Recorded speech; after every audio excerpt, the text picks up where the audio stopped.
نبی پاک صلی اللہ تعالی علیہ وسلم نے یوں بیٹھے بیٹھے ایک دن صحابہ سے فرمایا یار روز نہ بیٹھے رہا کرو، وقفے سے ملا کرو۔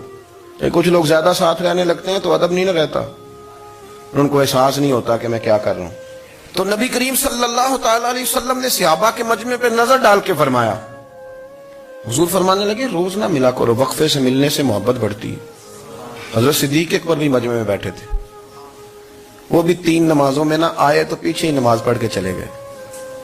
ایک روایت ہے عصر مغرب عشاء، اور دوسری جگہ لکھا کہ نہیں ظہر عصر مغرب تھی، پیچھے نماز پڑھی چلے گئے، پھر عصر پڑھی چلے گئے، پھر مغرب پڑھی، اور حضور نے زور کے بعد حضرت انس بن مالک سے پوچھا ابو بکر نہیں آئے؟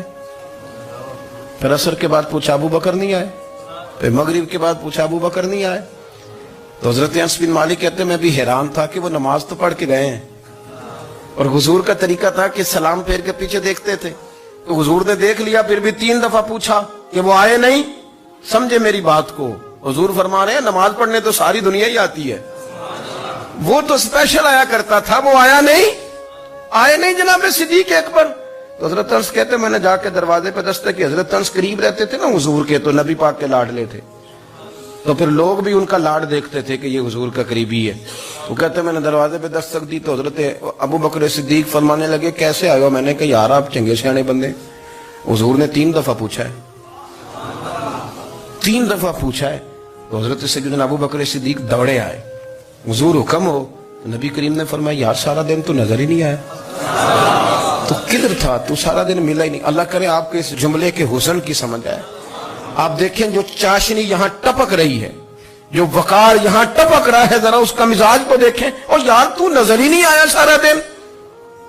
تو حضرت صدیق اکبر کہتے ہیں کوئی بات بھی نہیں تھی پر میں رو پڑا۔ میں نے کہا حضور آپ نے تو فرمایا تھا کہ ذرا وقفے سے ملا کرو، محبت بڑھتی ہے۔ تو حضور فرمانے لگے ابو بکر میں نے کہا تھا پر تجھے تو نہیں نہ کہا تھا، تو کوئی اور تھے جن کو کہا تھا، تجھے تھوڑا کہا تھا، اور اتنے بڑے جملے نہیں ملیں گے۔ رسول کریم فرمانے لگے تو یہیں رہا کر، تو رہتا ہے تو میرا دل لگا رہتا ہے، یہیں رہا کر، میرے پاس رہا، تو نہ جایا کر یار، تو ادھر ہی رہا۔ او پانی پر نہ سہیلیاں رنگا رنگ کڑے، او سجنوں اسی تے پریا اس دا جانیے جس دا توڑ چڑھے۔ آپ اس لطف کو آپ دیکھیں، اس ذائقے کو۔ میرا دل کرتا ہے کہ میں یہ حدیث نہ لوگوں کی روحوں تک اتار دوں۔ حضور فرماتے ہیں میں نے جس کے سامنے دین پیش کیا اس نے دلیل مانگی، وہ بھی کوئی اپنا ہے جو اپنوں سے دلیلیں مانگے، وضاحتیں مانگے، یہ کیسے تھا تو وہ کیسے تھا، تو یہ چیز کدھر سے آئی تو وہ کدھر گئی۔ آپ اپنوں سے دلیلیں مانگ رہے ہیں، آپ اپنوں کو کٹوروں میں کھڑا کیا۔ حضور یہ نہیں فرماتے کہ دلیل تھی کوئی نہیں، فرمایا جس نے مانگی میں نے دی دلیل، اور لوگ دلیل دیکھ کے مسلمان ہوئے۔ حضور فرماتے ہیں لوگوں سنو یہ میرا ابو بکر ہے، میں نے اسے کہا کلمہ پڑھ لے، اس نے دلیل ہی کوئی نہیں مانگی، فوراً ہی کلمہ پڑھ کے مسلمان۔ یہ اعزاز ہے۔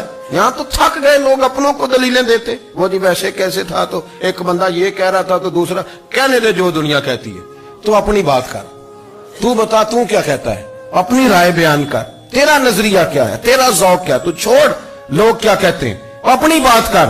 اگر ابو بکر صدیق لوگوں کے کہنوں پہ چلتے تو مکہ تو سارا کچھ اور کہہ رہا تھا، اس وقت تو کچھ تھا ہی نہیں جو کہتا کہ نہیں تو ٹھیک چل رہا ہے، دنیا ساری کچھ اور کہہ رہی تھی، لیکن صدیق اکبر کہہ رہے تھے نہیں سچ وہ ہے جو مدینے والے رسول فرماتے ہیں، سچ وہ ہے جو میرے آقا نے فرمایا ہے۔